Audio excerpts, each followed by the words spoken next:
Good morning, students. Today we are going to start our first poem of Flamingo. My Mother at 66 by Kabla. Let us introduce poem My Mother at 66. Students, यहाँ पर poetess ने जो title poem का रखा है my mother eight 66, तो इस title से ही हमें ये समझ में आ रहा है कि पोइटेस अपनी मदर के बारे में कुछ बता रही है। अब वो क्या बता रही हैं? After reading the poem, after understanding the poem, हमें पूरी तरीके से ये क्लियर पड़ेगा। और इस पोएम की जो थीम है वो है फियर ऑफ सेपरेशन।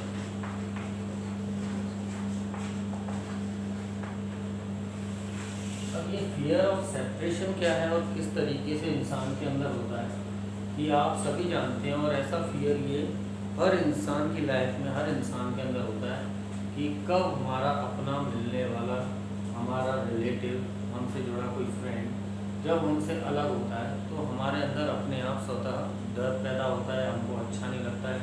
ऐसी बहुत सारी फीलिंग्स हमारे अंदर आती हैं। तो यहाँ पर भी पोइटेस कमला दास वो यहाँ बता रही हैं when she was departing with her mother, जब वो अपनी मम्मी से, अपनी माँ से अलग हो रही थी तो उनके अंदर किस तरह की फीलिंग्स अराइज हो रही थी, किस तरीके की भावनाएं उनके अंदर आ रही थी जब उनसे अलग होने जा रहे हैं।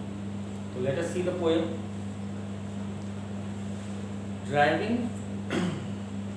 Driving from my parents home to Cochin last Friday morning, I saw my mother beside me, thus open mouth, her face ashen like that of corpse, and realized with pain that she thought away and looked, but soon put that thought away and looked out at young trees sprinting, the married children spilling out of their homes, but after the airport's security check, standing a few yards away, I looked at her, wan, pale as a late winter's moon, and felt that old familiar ache, my childhood's fear. But all I said was, "See you soon, Amma." All I did was smile and smile and smile. So, driving from my parents' home to Cochin last Friday morning, I saw my mother. तो यहाँ पर poetess क्या बता रही हैं? That she was driving in a car. वो car में अपनी माँ के साथ बैठकर जा रही है। और कहाँ से? कोचीन से। Driving from my parents' home to Cochin last Friday morning. Cochin airport तक अपनी माँ के साथ कार में बैठकर पोइटेस अपने घर से कोचीन एयरपोर्ट जा रही है। I saw my mother beside me, thus open mouth. यहाँ पर पोइटेस बता रही हैं कि मेरी माता जी, मेरी माँ कार में मेरे साइड में बैठी हुई। दस आप बोलते हो जमाई को, आधा हाफ स्लीपी फैट बॉडी होती है, ऐसा लगता है कि नींद आ रही है। तो यहाँ पर पोइटेस अपनी माँ की तरफ देख रही हैं और क्या देखती हैं कि वो दर्ज कर रही हैं, उनको नींद आ रही है, स्लीपी फेस है उनका, मुंह खुला हुआ है, और face ashen like that of a corpse. ये line, it is a very important line for you. Her face ashen like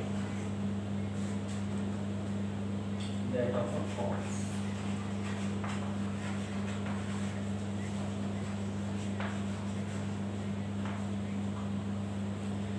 And realized with pain that she thought away. तो यहाँ पर पोइटेस क्या बता रही हैं? Her face, whose face? Mother's face.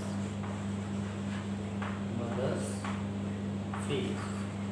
तो जब पोइटेस ने अपनी माँ के फेस की तरफ देखा तो ऐसा पोइटेस को फील हुआ जिस तरह से एक कॉप्स होती है। What is corpse? Dead body.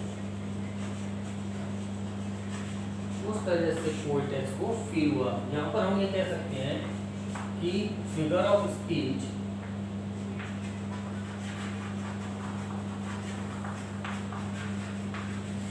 Simile का यूज हुआ। Like figure of speech simile का यूज कब होता है? जब कभी सेंटेंस में एज, लाइक, सो का यूज होता है तो हम कहते हैं figure of speech simile is used in the above sentence. तो यहाँ पर पोएटेस बता रही है her face ashen like that of a corpse. तो यहाँ पर एशन किससे कंपेयर किया गया है? पेल। तो स्टूडेंट्स आप सभी ने देखा होगा जिस तरीके से हमारी जो एज होती है, हमारी जो लाइफ होती है, लाइफ में अलग अलग स्टेजेस आती हैं। चाइल्डहुड की अलग स्टेज है, यंग एज अलग है, फिर यूथ, उसके बाद एक समझदार व्यक्ति की जो एज आती है, अलग अलग स्टेजेस आ रही हैं और लास्ट में हमारे साथ एक स्टेज आती है दैट इज ओल्ड एज। और ओल्ड एज में एक यूथ के अकॉर्डिंग काफ़ी चेंजेस आ चुके होते हैं। फुर्तीलापन नहीं रहता है, बहुत ही ज़्यादा चेहरा उदासी में दिखाई देता है, मुरझाया हुआ दिखाई देता है। तो यहाँ पर इसी तरीके से पोएटेस को फील हो रहा है जब वो अपनी माँ को कार में बैठी हुई देखती हैं कि उनका जो फेस है वो एशन like that of a corps. इस तरीके से पोएटेस को लगा कि जिस तरीके से एक डेड बॉडी होती है मुरझाई हुई सी, जिसमें जान नहीं होती है, बेजान होती है, इसी तरह से उनको फील हुआ कि मेरी माँ का चेहरा भी फीका और पीला पड़ा हुआ नजर आ रहा। और यहाँ पर पोएटेस ने अपने माँ के पीले चेहरे को या कह सकते हैं एशन like face is compared with the corps. उन्होंने अपनी माँ के चेहरे को किससे कंपेयर किया है? कॉर्प्स से। क्यों किया है? Because she is very old and the poetess is thinking that whether she is going to be alive for more and more time or not। जब वो सोच रही है यहाँ पर पोएटेस कि मैं दोबारा वापस आऊँ तो ये ज़रूरी नहीं है कि मेरी माँ दोबारा मुझे मिले, क्योंकि ये अब काफ़ी ओल्ड एज पर है। तो यहाँ पर दिखाया जा रहा है, बताया जा रहा है कि पोएटेस को क्या फील हो रहा है कि her face is pale like a corpse and realise with pain that she thought away. और यहाँ पर इस तरीके से पोएटेस बता रही हैं कि मुझे कितना दर्द फील हो रहा है, that I am feeling very bad after looking at the face of my mother. कि अपनी माँ के चेहरे की तरफ देखकर मुझे कितना दर्द फील हो रहा है। किस बात का दर्द फील हो रहा है? क्योंकि वो अपनी माँ से डिपार्ट हो रही हैं, वो अपनी माँ से अलग हो रही हैं। उस डिपार्चर का उन्हें दर्द हो रहा है, दुख हो रहा है। और उनका क्या हाल है अंदर से, उनका जो चेहरा है देखने में। And realise with pain that she thought away. और ये सारे जो थॉट्स थे, ये सारे फियर्स अपनी माँ के बारे में, अपनी माँ के चेहरे को देख के, अपनी माँ को देखकर, who was sitting beside her, जो उनके पास बैठी हुई थी कार में, ये सारी फीलिंग्स उनके मन में आ रही थी। और यही सारी फीलिंग्स उनके अंदर एक सैडनेस में कन्वर्ट हो गई, सॉरोज में कन्वर्ट, दुख में, कि मेरी माँ की इस समय एज काफ़ी बढ़ी हुई है। Realise with pain that she thought away. और फिर बाद में उन्होंने ये जो विचार, दुख भरे विचार, फियर ऑफ सेपरेशन, अलग होने का डर, अपनी माँ से वो अलग हो रही थी, अलग होने का डर जो उनके मन में आ रहा था, इन सब के जो थॉट्स थे, फीलिंग्स थी, उन्होंने दूसरी तरफ रख दिए। और क्या कहा? And looked but soon put that thought away and looked out at young trees sprinting. और सारे विचार दूसरी तरफ कर दिए, अपने मन से हटा लिए, और वो कार की खिड़की से बाहर देखने लगी पोएटेस। और बाहर उन्होंने क्या देखा? Young sprinting trees. अब स्प्रिंटिंग क्या होता है? अब हमारे सामने जैसे ये लाइन है, and looked out at young trees sprinting, the married children spilling out of their homes, but after the airport security check standing a few yards away. तो यहाँ पर अभी मैंने बताया कि कार में जब पोएटेस बैठी हुई थी तब वो अपनी माँ की तरफ देखती हैं, अपनी माँ के चेहरे की तरफ देखती हैं, तो बहुत सारे डिपार्चर होने के दुख उनके मन में आते हैं, फीलिंग्स आती हैं, इमोशंस आते हैं, लेकिन बाद में ये सारे थॉट्स को अलग कर देती हैं, ये सारे विचारों को वो अलग कर देती हैं। ऐसा क्यों करती हैं? क्योंकि जब कभी आपने देखा होगा, अभी ये यहाँ पर क्या है, यंग ट्रीज स्प्रिंटिंग ट्रीज, और उन्होंने ये वाला एक्सप्लेनेशन, ये वाली थी, ये वाली लाइन्स को छोड़कर ये वाली लाइन्स पर आ गई हैं। तो ऐसा क्यों किया है पोएटेस ने? ये क्वेश्चन भी बोर्ड में अराइज होता है that why the poetess when she was looking at her mother's face and she after that she started looking at the painting trees, why she did so, ऐसा क्यों किया उसने? तो जब कभी भी हम कोई इंसान परेशान है, कोई दुखी है, और उसके दुख को दूर करने के लिए हम कई तरह के उपाय करने की कोशिश करते हैं। कभी कोई कहानी सुनाते हैं, या कभी कुछ कहते हैं, कभी कोई और टॉपिक को सामने रखते हैं जिससे कि सामने वाले इंसान के जो दुख है, सॉरोज हैं, वो कम हो जाएं।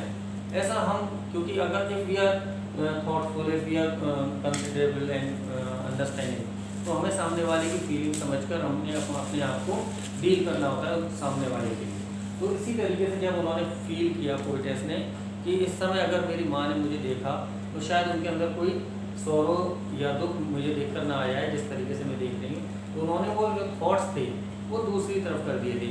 And she was also not feeling good, उन्हें अच्छा नहीं लग रहा था अपनी माँ से अलग होने पर, ये सारी फीलिंग्स देखने के बाद।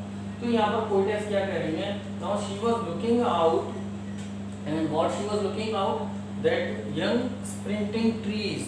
What is sprinting? Sprinting means running.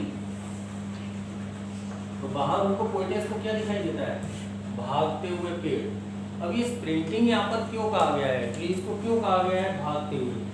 आपने कभी भी ट्रेवल किया हो, कार में बैठकर, ट्रेन में बैठकर, या किसी भी व्हीकल में आप बैठकर ट्रैवल करते हो, तो आपने देखा होगा कि रोड साइड पर लगे हुए जो ट्रीज होते हैं वो भागते हुए नजर आते हैं। As you are coming forward, the trees are looking sprinting, they are looking as a running way, in a running way। तो इसी तरीके से जब वो कार में बैठ के जा रही थी तो उनको वो इस तरीके से लग रहा था, she was seeming that thing that the trees are running in front of me, और वो क्या देख रही थी कि पेड़ भाग रहे। The married children spilling out of their homes, now next word is spilling out।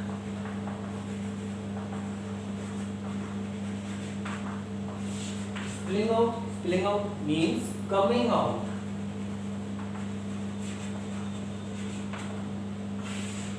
और ये भी एक बात है कि जब कभी इंसान किसी सैड मूड में होता है तो कोशिश करता है कि अपने आप को किसी खुशी वाली झलक में अपने आप को इनहेल करना या उसमें डील करना, कि जिससे कि मेरे अंदर जो दुख भरे हुए हैं वो कम हो जाएं या गायब हो जाएं। तो वो भी इस तरीके से अपनी सैडनेस को दूर करने के लिए और मदर को फील ना कराने के लिए वो बाहर देखने लगी, और बाहर देखने को क्या मिला, that the trees were sprinting, that the trees were running, and also the children were coming out from their homes happily and merrily. बहुत खुशी के साथ उन्होंने कार में बैठी हुई थी पोएटेस, कार में बैठी हुई उन्होंने देखा कार जा रही थी कि बच्चे अपने अपने घरों से बाहर निकलकर दौड़ते खेलते हुए हंसते हुए बाहर आ रहे थे। And the married children spilling out of their homes, but after the airport security check।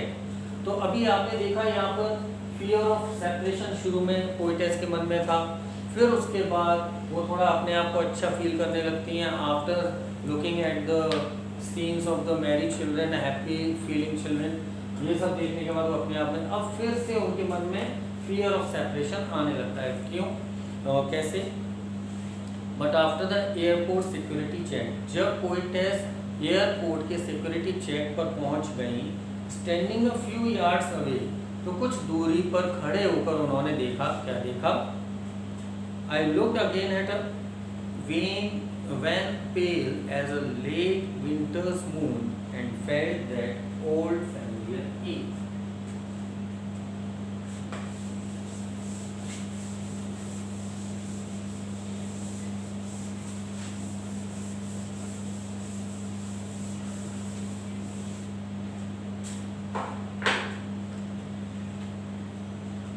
I looked again at her।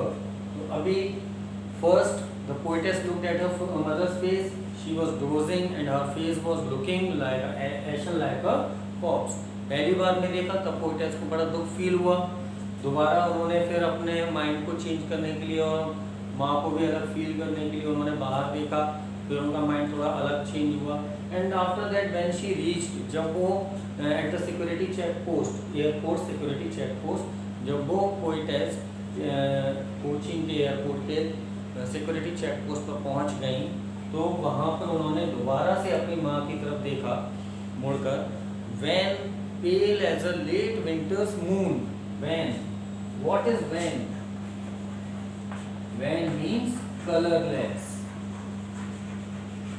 इंसान के चेहरे का रंग फीका कब पड़ता है, कलरलेस कब हो जाता है, जब इंसान के मन में टेंशन्स होती हैं, चिंताएं होती हैं, या फिर वो अपनी एक स्टेज से दूसरी स्टेज में जा रहा है, that is your old age, old age में जा चुका है, तब उसका जो चेहरा है वो फीका पड़ने लगता है, because of the old age, because of the passing of the lifetime. Lifetime निकलने के बाद उसका चेहरा कैसा हो जाता है, wan, what is wan, colourless. तो यहाँ पर जब पोएटेस ने अपनी माँ को दोबारा मुड़कर देखा, तो उन्होंने क्या देखा, उनका चेहरा कैसा दिखाई दे रहा था, colourless. It was, there was no colour of happiness on her face. I looked again at her when pale as a late winter's moon. Again, pale as a late winter's moon. अब यहाँ पर आप देखिए late winter's moon, what is late winter's moon, और फिर यहाँ पर ये भी देखें कि पेल, पेल का मतलब क्या हुआ है, येलोइश। जब किसी का चेहरा पीला पड़ जाता है तो उसे हम क्या कहते हैं, पेल। और यहाँ पर आप देख सकते हैं कि एज, फिर से यहाँ पर फिगर ऑफ स्पीच,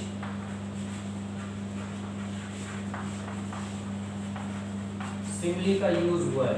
बोर्ड में ऐसे क्वेश्चन काफी आते हैं, which figure of speech is used in third line, fourth line, fifth line, तो वहां पर simply you will have to give the answer, यही आंसर लिखना है, simile is used in the above line, simile figure of speech का use हुआ है। अब figure of speech, simile, metaphor, ये जो यूज होते हैं, इनका क्यों यूज होता है, जब हम किसी एक चीज का दूसरी चीज के साथ कंपेयर करते हैं, या कह सकते हैं कि तुलना करते हैं। तो यहाँ आप देख सकते हैं कि मदर के फेस को पेल बोला गया है, माँ के चेहरे को पेल बोला गया है, और किससे कंपेयर किया गया है, late winter's moon, late winter moon से यहाँ पर कंपेयर किया है। या फिर हम ये कह सकते हैं कि माँ के चेहरे को चंद्रमा, सर्दियों वाले चंद्रमा को बोला गया है। तो ये एक कंपैरिजन है, pale as a late winter's moon. अब ये देखते हैं कि यहाँ पर पोएटेस ने अपनी माँ के चेहरों को पेल और लेट विंटर्स मून क्यों बोला है। तो पहले देखते हैं कि लेट विंटर्स क्या हुआ। आपने देखा होगा कि नवंबर में आपका समथिंग अक्टूबर नवंबर आपकी विंटर स्टार्ट हो जाती है, starting period of the winter season, starting time और starting period of winter season.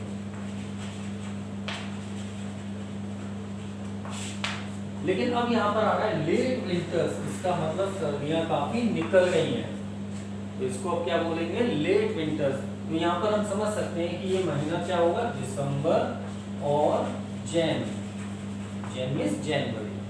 तो यहाँ पर जो पोएट है, पोएटेस है, वो अपने माँ के चेहरे को पीला पड़ा हुआ, पेल, लेट विंटर्स मून से कंपेयर कर रही है। अब मून को लेट विंटर, एक पीला पड़ जाना, या फिर ये कह सकते हैं धुंधला पड़ जाना, तो अपने वहाँ के चेहरे को लेट विंटर्स मून से क्यों कंपेयर किया है, क्योंकि आपने देखा होगा जब कभी दिसंबर और जनवरी की जो सर्दी होती है उस समय फॉग बहुत होता है, फॉग कह सकते हैं आप, धुंध बहुत होती है, और उस धुंध में हमें चंद्रमा सर्दियों में नहीं दिखाई देता है, या दिखाई भी देता है तो वो पेल दिखाई देता है, या फीका पड़ा हुआ दिखाई देता है, फेडेड अवे दिखाई देता है। फेड मतलब कि बादलों या धुंध में छिप जाता है और बड़ा अच्छा नहीं लगता है, जिस तरीके से नॉर्मल टाइम में दिखाई देता है। तो यहाँ पर इसी तरीके से पोएटेस कह रही हैं, उनको दोबारा से अपने माँ के दुखों के बारे में याद आ जाता है कि उनकी माँ का चेहरा जो है वो लेट विंटर्स मून जैसा पीला पड़ा हुआ दिखाई दे रहा है। दैट यहाँ पर हम कह सकते हैं कि पोएटेस को ये फील हो रहा है कि जब मैं कभी वापस आऊँ तो पता नहीं मैं दोबारा अपनी माँ को जिंदा देख पाऊंगी या नहीं देख पाऊंगी। That is why such type of feelings are arising in the mind of the poetess. Poetess के मन में इस तरह की फीलिंग्स आ रही है कि मेरी माँ बहुत बूढ़ी हो चुकी है और वापस आने पर वो जिंदा मिलेंगी and felt that old familiar एक लास्ट एक और वर्ड है फैमिलियर एक। अपनी माँ के चेहरे को देखकर यहाँ पर बोला गया है फैमिलियर। फैमिलियर का मतलब क्या होता है कि जाना पहचाना। तो जरूर पोएटेस को पहले से ही अपने माँ के पुराने कुछ जाने पहचाने दुखों के बारे में पोएटेस जानती है और वही पुराने दुख और दर्द पोएटेस के मन में फिर से आ गए कि अपनी माँ से अलग होने के और अपनी माँ के बारे में सोचकर कि पहले मैं कितना दुखी होती थी अपनी माँ के बारे में सोचकर और आज भी वैसे ही दुखी हूँ। क्यों? Because she was departing, because she was separating from her mother. My childhood fear, और ये एक तरीके से कहा जा सकता है कि कभी उसने अपने चाइल्ड एज में अपनी माँ के दुखों को फील किया होगा, वही फैमिलियर दुख उसके मन में आज फिर से आ गया। तो यहाँ पर देख सकते हैं कि in the three different ways the poetess nature is changing और we can say that some different feelings are coming in her mind. अलग अलग तरह की फीलिंग्स पोएटेस के मन में आ रही है। पहले आया था fear of separation, after that she was feeling good after looking at the young children coming out from their homes happily merrily and the sprinting trees. लेकिन फिर बाद में जब वो एयरपोर्ट पर पहुंचती हैं तो वहाँ सिक्योरिटी चेक पर दोबारा मुड़कर देखती हैं तो फिर से उनको वही दुख दोबारा याद आ जाते हैं कि मैं अपनी माँ से अलग हो रही हूँ। उनका चेहरा पीला पड़ चुका है। But all I said was, "See you soon, Amma." All I did was smile and smile and smile. लेकिन वो कुछ नहीं ज़्यादा कर सकती थी, बस इतना ही अपनी माँ को एक अच्छा फील कराने के लिए इतना ही कह पाई कि माँ मैं तुमसे जल्दी ही दोबारा मिलूंगी। और यहाँ पर फिर वो स्माइल करते हुए मुस्कुराते हुए अपनी माँ से अलग हो गई। और 3 बार यहाँ पर पोएटेस ने ये वर्ड यूज किया गया है स्माइल। तो यहाँ पर स्माइल का क्या सिग्निफिकेंस है, क्या महत्व, क्या इंपॉर्टेंस है, why she is using smile 3 times. तो यहाँ पर देख सकते हैं कि first smile is related affection which the poetess is not able to give her mother love or affection। तो पहला स्माइल यहाँ पर ये शो कर रहा है कि शायद पोएटेस अपनी माँ को वो लव या अफेक्शन नहीं दे पा रही है जो उन्हें देना चाहिए। तो इस तरीके से ये 3 स्माइल यूज किए गए हैं। फर्स्ट स्माइल से ये शो हो रहा है और सेकंड स्माइल है उससे ये हो रहा है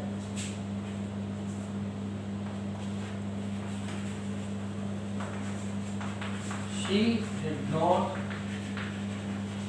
want to show her sad face to her mother। वो अपने माँ को अपना दुखी चेहरा नहीं दिखाना चाहती थी। क्यों?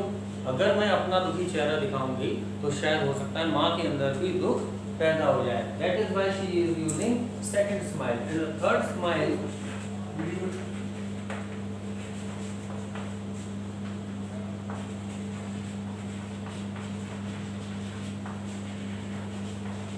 कि माँ को ये फील कराया जा रहा है कि मैं माँ दोबारा लौट के आऊंगी। आपको दुखी होने की जरूरत नहीं है। You will have to take the hope। You should have hope in your mind that I will come soon। I will come again to realize, to remove your pains, to make you feel happy। तो इस तरह से poetess ने 3 तरह से ये smile use किया गया है। Smile smile smile. So students, your poem is going to end with these lines। So feel happy and pay attention towards your poem। Tomorrow I will start your next chapter, second chapter। Thank you।